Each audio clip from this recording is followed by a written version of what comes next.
నేడు ఆరాధికులుగా చేరి వచ్చిన దేవుని బిడ్డలైన మీ అందరికీ ప్రభువైన యేసుక్రీస్తు వారి నామమున వందనాలు తెలియజేస్తున్నాను.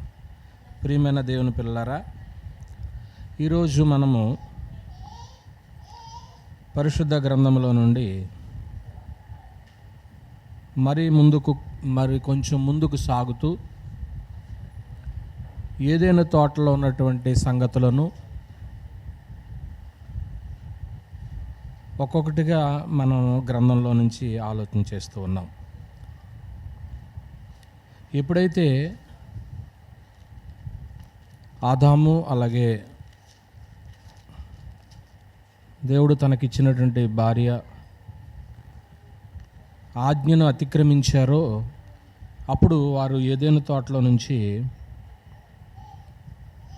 బయటికి నెట్టబడిన తర్వాత 2వ అధ్యాయము 15వ వచనంలో అప్పటిదాకా సేద్యం చేసి తోటను కాచినటువంటి వారు ఇప్పుడు బయటికి నెట్టివేయబడ్డారు. మరియు దేవుడైన యెహోవా నరుని తీసుకుని ఏదైనా తోటను సేద్యపరచుటకును కాచుటకును దానిలో ఉంచెను. అక్కడ వరకు బాగానే ఉంది, కానీ పరిస్థితులు అనుకున్నట్లుగా లేవు. కాబట్టి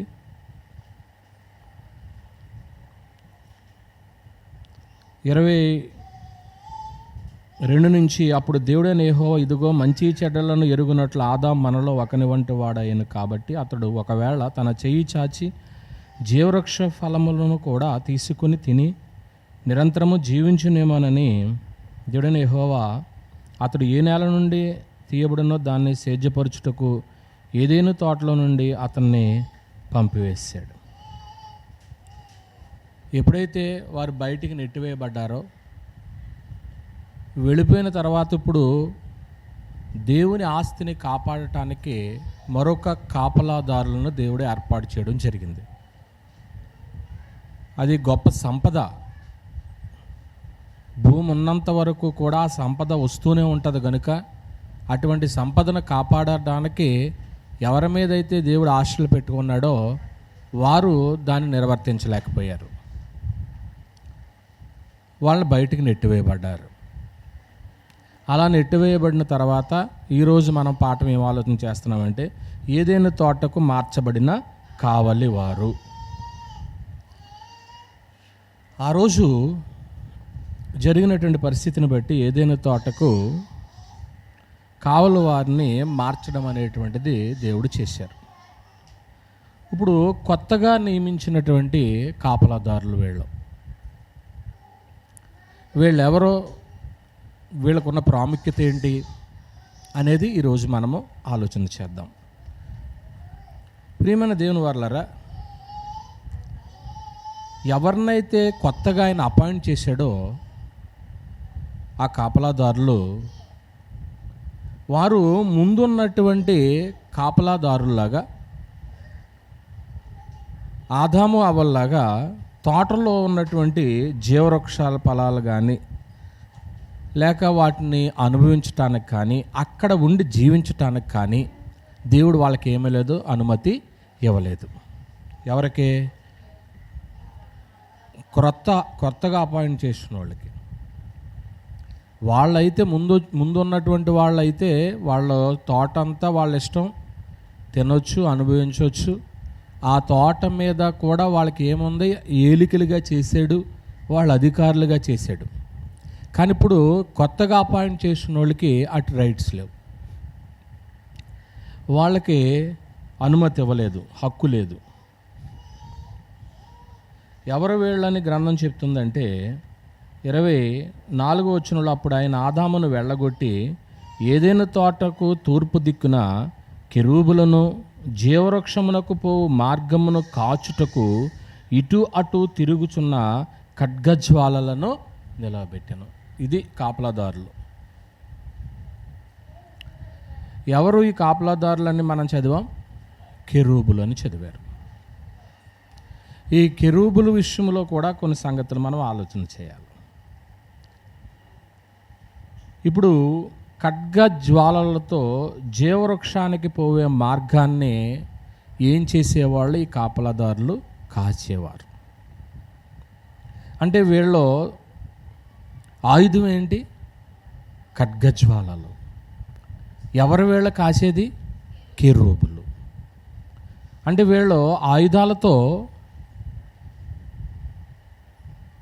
జీవవృక్షానికి పోయేటువంటి దారిని కాస్తున్నారు అంటే అది ఎంత ప్రాముఖ్యమైనది అనేది మనకు అర్థమవుతుంది. ఎప్పుడైతే అపవాది చేత ఈ ఆత్మ సంబంధమైన పోరాటంలో ఓడిపోయారో ఆదాము అవ్వలు, ఇంకా ఆ జీవవృక్ష ఫలాన్ని తినటానికి ఏమి ఇవ్వలేదు, వాళ్ళకి అవకాశం ఇవ్వలేదు. ఇప్పుడు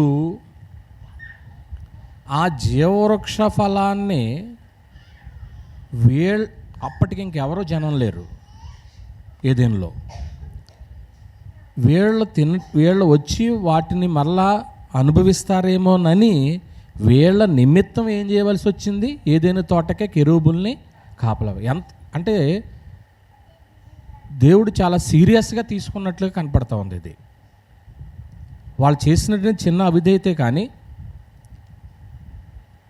ఇంక వీళ్ళ జీవవృక్షం తినకూడదు.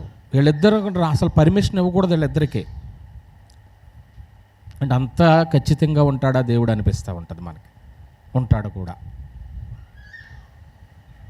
అందువల్ల ప్రియమైన దేవుని వాళ్ళారా,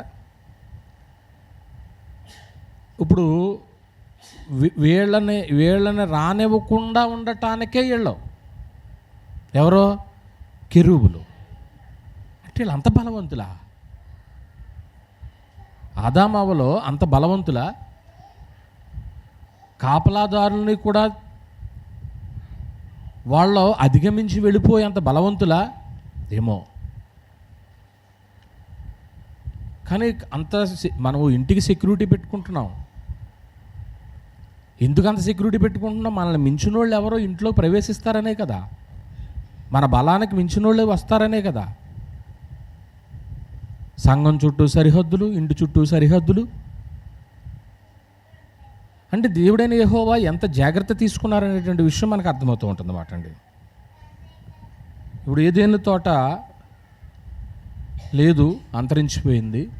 భూమి మీద ఉండేది కాబట్టి అంతరించిపోయిన తర్వాత జీవవృక్షాన్ని భూమి మీద నుంచి దేవుడు ఏం చేశాడంటే తీసేశాడు. ఇప్పుడు ఆ తోట ఎప్పుడైతే సేద్యం చేసేవాళ్ళు లేరో, కాచేవాళ్ళు లేరో, అది అంతరించిపోతుంది. ఇంకా అక్కడ ఎవరో లేరు, మనుషులు లేనప్పుడు ఈ చెట్టును కూడా ఆయన ఏదైనా తోటల్లో తొలగించినట్లుగా గ్రంథంలో మనం చూడగలం. ప్రకటన గ్రంథము 2వ అధ్యాయము 7వ వచనంలో, చెవిగలవాడు ఆత్మ సంగములతో చెప్పుచున్న మాట వినుగాక, జయించువానికి దేవుని పరదేశంలో ఉన్న జీవవృక్ష ఫలము అనేటువంటిది భుజింపనిస్తాను అన్నాడు. అంటే టోటల్గా ఈ వృక్షము ఎక్కడికి వెళ్ళిపోయిందండి? పరదేశకి వెళ్ళిపోయింది. దేవుని మాటను వినకోకుండా అలక్ష్యం చేసి అపవాది యొక్క ఆలోచనలు వెంబడించినటువంటి ఆ నరులు వాటిని తినకూడదు, జీవవృక్ష ఫలాలని. ఆ మాటలోనే ఉంది, జీవవృక్ష ఫలము తింటే నిత్యము ఎలా ఉంటారు? జీవించే ఉంటారు. అంటే వీళ్ళకి నిత్య జీవం అనేటువంటిది లేదు అన్నట్టుగా కనపడుతుంది మనకి. అంతే కదా దాని అర్థం. ఇప్పుడు వీళ్ళు బయటికి నెట్టేసి కాపలా పెట్టేశాడు, తినకూడదు అనేసాడు అంటే వీళ్ళకి ఇంకేం లేదు, నిత్యజీవం లేదు. అంటే నిత్య జీవము లేదనే మాట చిన్నగా చెప్పుకుంటున్నాం, కానీ తండ్రి మనస్సులో ఎంత కుమిలిపోయి ఉంటాడు ఆ రోజు. నాతో పాటు నిరంతరం వీళ్ళు జీవించాలని నేను నిర్మాణం చేస్తే తారుమారైంది. ఇప్పుడు ఏ వ్యక్తి చేత అయితే, ఏ వ్యక్తి యొక్క తంత్రాలకు వీళ్ళు లోబడ్డారో, ఆ తంత్రాలకు లోబడకుండా జయించుకుంటూ వచ్చిన వాళ్ళకి ఇప్పుడు ఏమిస్తానంటున్నాడు? జీవవృక్షం. అంటే ఇప్పుడు అందులో మనం కూడా ఉంటామా? మరి మనం కూడా ఉంటాం కదా. ఆ రోజు నుంచి ఈ రోజు వరకు అపవాది ఏదో ఒక రూపంలో ప్రజలను ఏం చేస్తూ ఉన్నాడు? మోసం చేస్తూ ఉన్నాడు. అవి జయించుకుంటూ వచ్చినటువంటి వారికి మాత్రమే ఈ జీవవృక్ష ఫలాలు.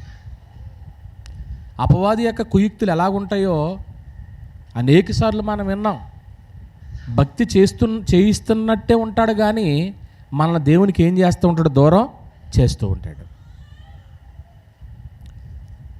మనతో భక్తి ఉన్నట్టు అనిపిస్తుంది అంతే. పర్వాలేదు, నేను సరైన మార్గంలోనే ఉన్నాం కదా అనుకుంటాం. మనము ఆరాధికులుగా వచ్చాం. ఇప్పుడు దేవుడైన యెహోవాకు మన హృదయాలు తెలుసు. మన హృదయంలో విగ్రహం పెట్టుకుని వచ్చామా? మన హృదయంలో దేవుని వాక్యం పెట్టుకుని వచ్చామా? ఎవరికి తెలుసు? ఒకవేళ విగ్రహమే పట్టుకుని మనసులో పెట్టుకుని వస్తే చేసే ప్రార్థన కానీ వినే వాక్యం కానీ అదంతా నిష్ప్రయోజనం అయిపోతుంది. దానివల్ల ఉపయోగం ఏమీ లేదు. ప్రియమైన దేవుని వారలారా, దేవుని యొక్క గ్రంథంలో నుంచి కొన్ని సంగతులు మనం ఆలోచన చేసుకుంటూ ప్రయాణం చేద్దాం. వీళ్ళు జీవవృక్ష ఫలాన్ని తినకూడదు. ఎప్పుడైతే జీవవృక్ష ఫలాన్ని తినేస్తారో దేవుని యొక్క ఆలోచన అంతా తారుమారైపోతూ ఉంటుంది. ఇప్పుడు ఆదికాండం 3వ అధ్యాయము 23-24 వచనాల్లో మనం బేస్ చేసుకుని, దేవుడైన యెహోవా అతడు ఏ నేల నుండి తీయబడినో దాన్ని సేద్యపరుచుటకు ఏదేను తోటలో నుంచి అతన్ని ఏం చేశాడని ఉంది? పంపేసేసాడు. అప్పుడు ఆయన ఆదామును వెళ్ళగొట్టి ఏదేను తోటకు తూర్పు దిక్కున కెరూబులను, అంటే ఇప్పుడు వాళ్ళు ఏ మార్గంలోకి రాకూడదు అంటే జీవవృక్షంలో తినకూడదు అంటే నిత్యం వాళ్ళు జీవించుండకూడదు.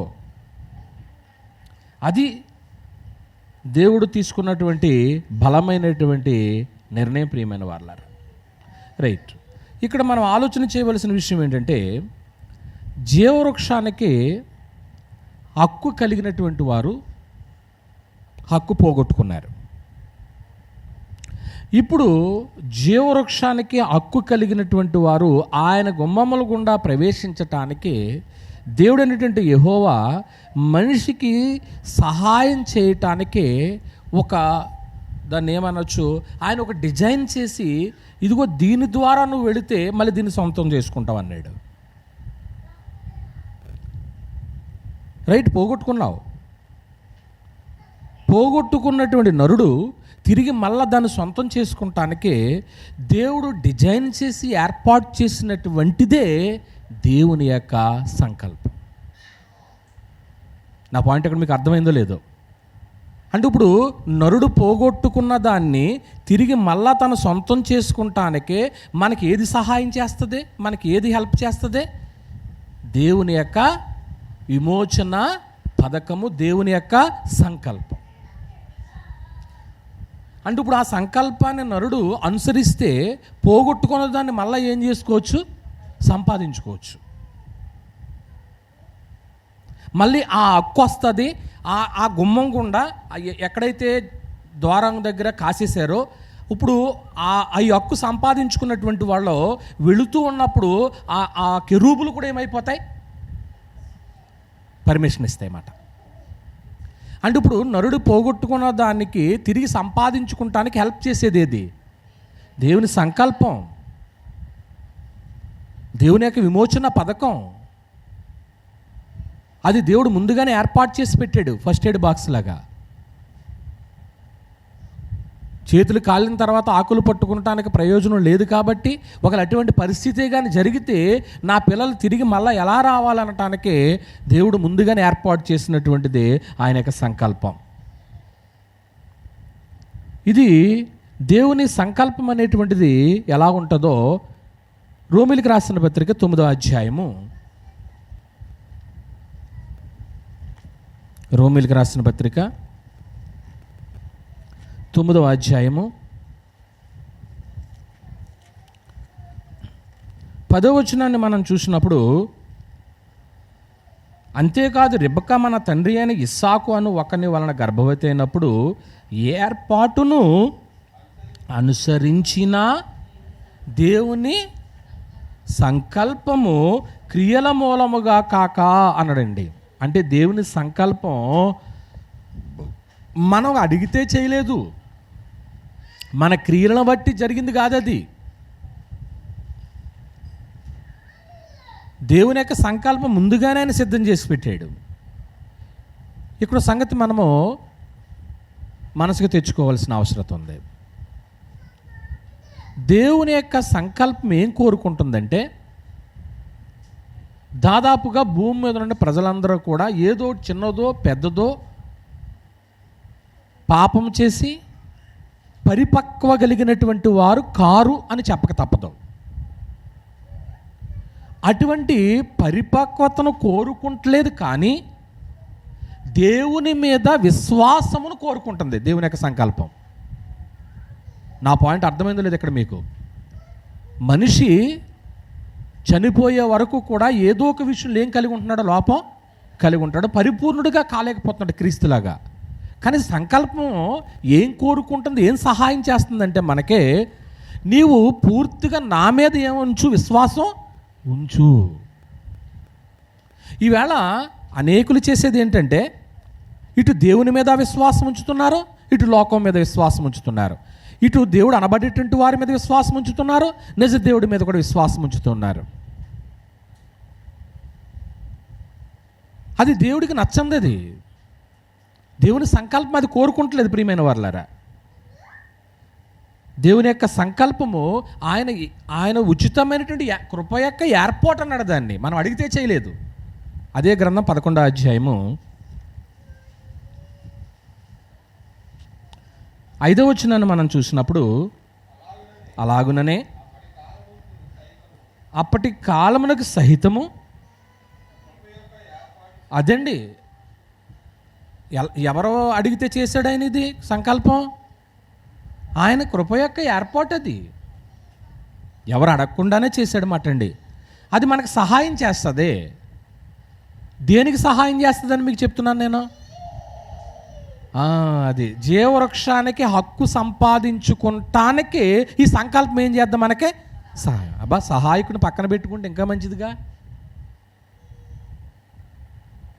ఆ సహాయం చేసేవాళ్ళే లేకే కదా మనకి ఇన్ని బాధలు.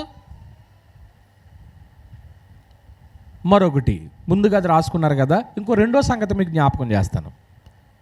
ఇది ఎలా సాధ్యమవుద్ది? ఇప్పుడు మీరు చెప్పింది ఎలా సాధ్యమవుద్ది అని అంటే, అది ఎలాగ సాధ్యమవుద్దంటే, అది క్రీస్తు యేసునందు మాత్రమే ఏమవుతుంది సాధ్యం. అంటే క్రీస్తు యేసునందు అనగానే బ్రాకెట్లో ఆయన సంఘమందు అని రాసుకోవాలి మీరు. అంటే ఇప్పుడు ఏదైనా తోటలో పోగొట్టుకున్నటువంటి జీవవృక్ష ఫలం సంపాదించుకోవాలంటే అది క్రీస్తు యేసునందు ఏమవుతుంది, మళ్ళా మనకి అవకాశము దొరుకుతుంది. ఆయన సంఘమందు మాట అండి. అంటే ఏ అయితే ఆదామునందు పోగొట్టుకున్నామో ఆ స్థితిని మరలా క్రీస్తునందు సంఘములో దేవుడు అనుగ్రహించటానికి అన్ని ఏర్పాట్లు ఏం చేశాడంటే సిద్ధం చేసి పెట్టాడు. అంటే ఈ లెక్కనే సంకల్పం అంతా ఎవరి చుట్టూరు తిరుగుతుంది? క్రీస్తు చుట్టూరు తిరుగుతుంది. సంకల్పం ఎవరి కోసం చేశాడు? సృష్టి కోసమా, నరుడి కోసమా? నరుడు కోసం చేశాడు. అంటే ఒకవేళ మేబీ మనిషి తొలగిపోతే ఇప్పుడు మనకి హెల్ప్ చేసేది ఏది? సంకల్పం. బయట ఎవరినైనా సంకల్పం అంటే ఏంటని అడగండి, అలా బైబిల్లో ఉందా అంటారు. దేవుడు లోకాన్ని ఎంతో ప్రేమించినంటే చెప్తాం, కానీ నశించిన దాన్ని వెదక రక్షించడానికి వచ్చాడు యేసుప్రభు అంటే చెప్తాం, కానీ అలా సంకల్పం ఏంటి, సంకల్పంలో దేవుడు ఏం చేశాడు, ఈ సంగతిలో అవగాహన తక్కువ. అలా మీరు నేర్చుకోవాల్సిందే ఫస్ట్ ఆఫ్ ఆల్ ఏంటో తెలుసా? దేవుని యొక్క సంకల్పం, అనాది సంకల్పం అటండి. అందువల్ల ఇప్పుడు పోగొట్టుకున్నటువంటి దాన్ని క్రీస్తు యేసునందు ఆయన సంఘములో మరలా అనుగ్రహించడానికి దేవుడు అన్ని ఏర్పాట్లు ఏం చేశాడంటే సిద్ధం చేశాడన్నమాట అండి. అంటే పోగొట్టుకున్న దుస్థితి మరలా ఎక్కడ సంపాదించుకోవచ్చు? సంఘంలో. అసలు సంఘం అంటే మనం ఏదో చిన్నగా ఊహించుకుంటున్నాం కానండి, అసలు రియల్ క్రీస్తు ప్రభు యొక్క రాజ్యం అంటే పరలోకము యొక్క ప్రతి బింబం. అంటే